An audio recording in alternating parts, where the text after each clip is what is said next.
We're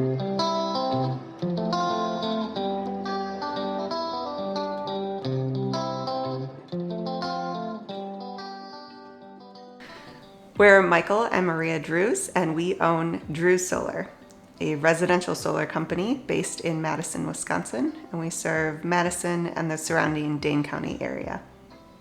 We are a relatively small company. This past year was our biggest year, and we installed 43 projects, all on single-family homes, and that was a big stretch for us. We have chosen to stay small as a company, and it's a model that works really well for us. Michael and I running the company in partnership and having 2 part-time seasonal employees. And we actually run all of Drew Solar out of our house. I do all of the office work, working from home, which has helped with this transition during the pandemic. And Michael runs all of our installations out of our garage, and he owns a large work truck, and that's all we need to get the job done. So besides the 2 of us, we have 2 part-time installers on our team. Do you want to talk about what kind of work they do? Yeah, they work with me out in the field. We meet at customers' houses and we install solar panels. Installations are multifaceted. They include doing a lot of electrical work, running conduit, pulling wire, installing general power electronic equipment, and then getting up onto the roof and installing roof attachments, mounting hardware, wiring, and then the last thing we do on each project is install the panels. Our installations on a single family home typically take 2 days. Some of the larger ones take 3 or 4 days. We've also installed a lot of solar arrays on farms or things like that. So those are fun projects for us to work on. Michael and I met while we were at the University of Wisconsin-Madison. We both did our undergrad here at about the same time. I was studying civil and environmental engineering, and Michael was in the mechanical engineering program. When I graduated with a mechanical engineering degree, I decided that the only thing that I wanted to do was renewable energy because it, I guess, had become my passion over the years. There weren't many opportunities in renewable energy when I graduated, but there were a couple very small companies in and around Madison, and I was lucky enough to get a position with one of the companies here in Madison, and it was 2 brothers who started the company, and I was their first outside hire. And then we went to Chicago and I worked for a couple small solar companies there. And then after that, we went to Los Angeles for 6 years and I worked for 2 large solar companies. The last one was Solar City, which is now a part of Tesla. Working for those companies, I held a variety of positions from sales, design, quality control, installation myself, getting permits, managing crews and project managers. We eventually found our way back to Madison.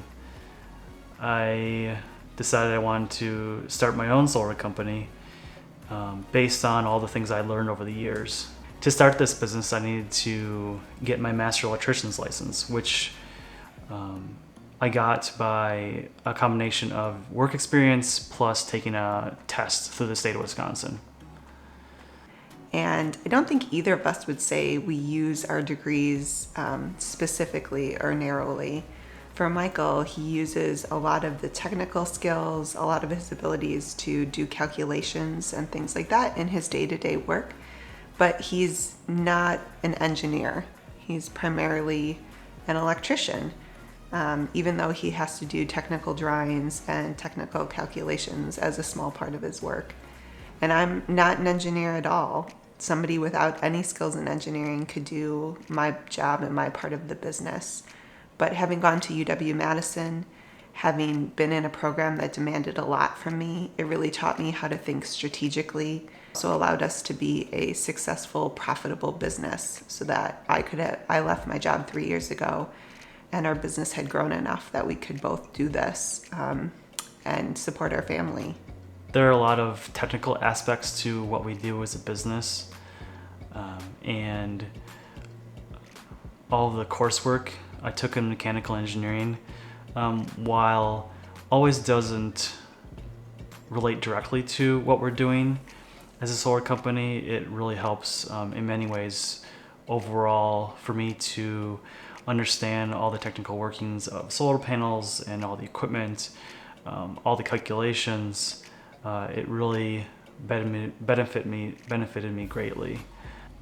So I didn't go into renewable energy right after college. I went to grad school for a while, had a totally different career, and then started working with Michael about 3 years ago as the business was growing and needed some help.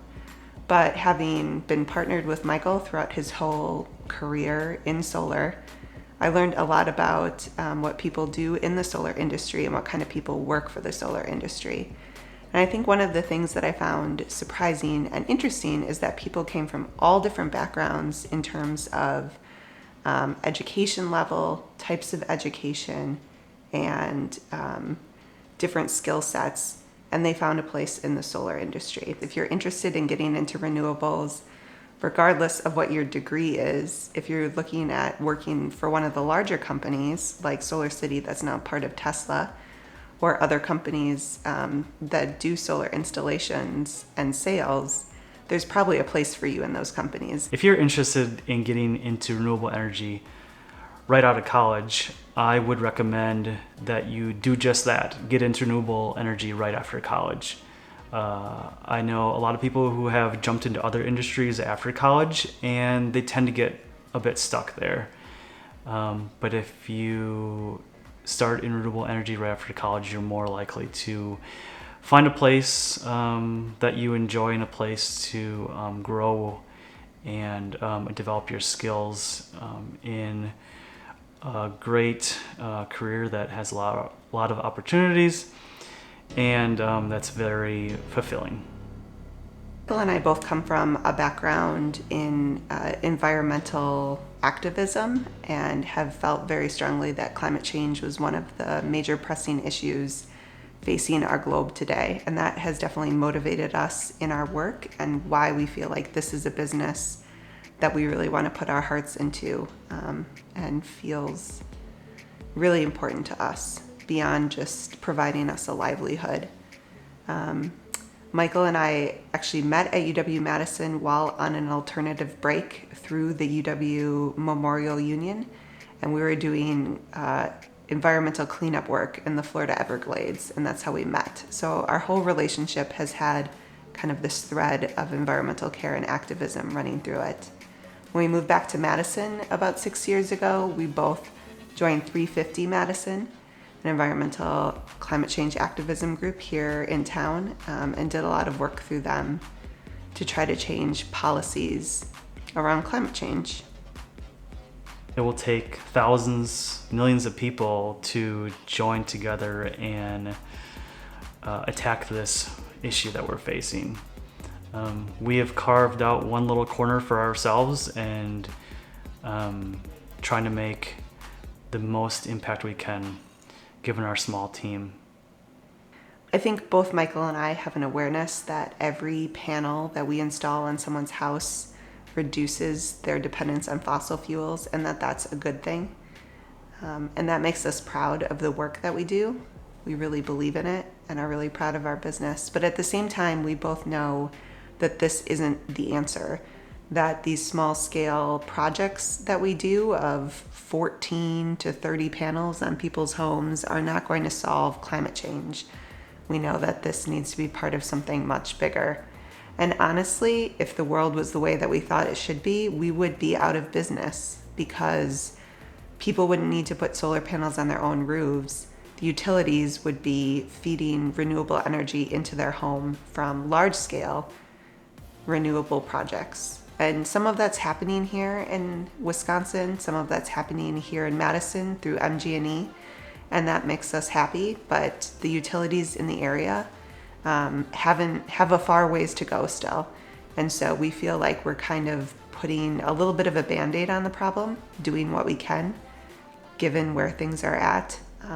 But we do hope in 10, 15, 20, 30 years that there's absolutely no need for us to be doing residential solar projects because the utilities have turned their energy source from fossil fuels to renewables. The most significant policy that has helped a company like this do well is what's called net metering.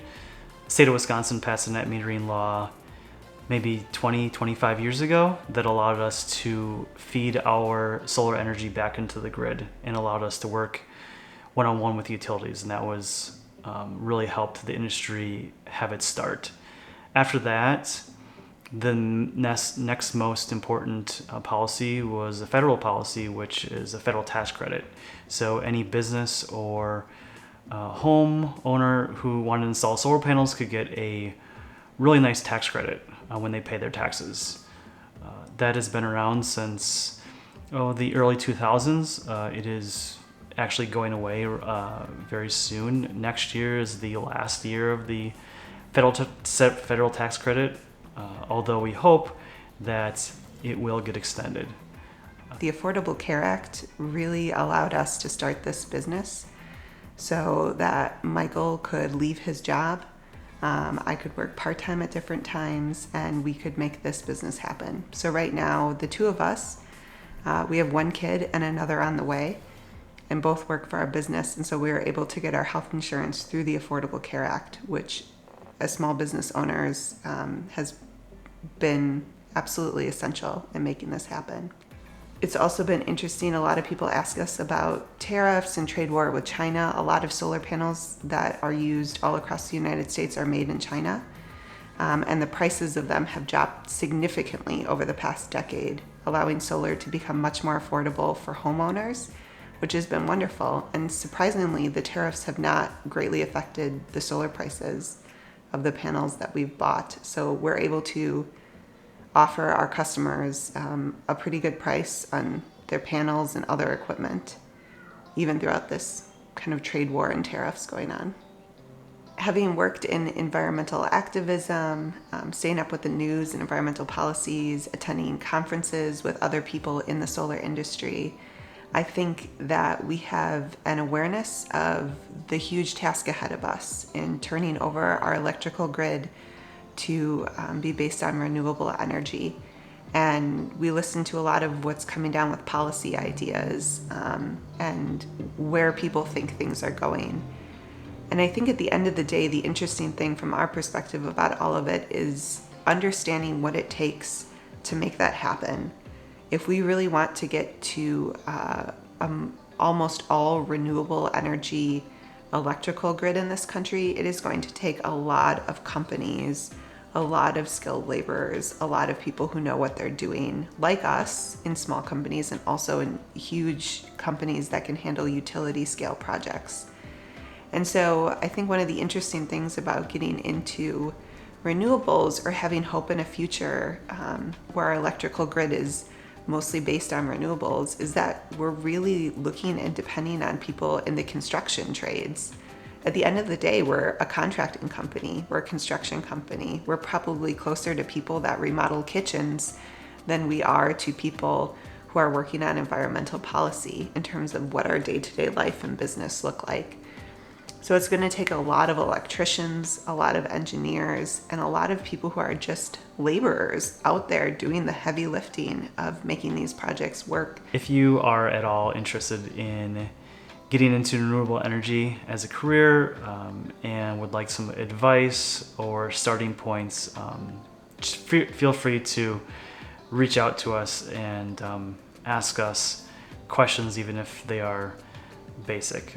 Everyone starts somewhere, and we'd be more than happy to help anyone get their start in a meaningful career. Thanks, you guys. Thanks for putting up with us and our rambling. We really appreciate it. We're excited that you're really interested in the environment and hopefully interested in renewables and finding out how you can be part of making this transition happen in our country and globe to more renewable energies. So thank you for your care. We're excited for you guys and your futures. Bye.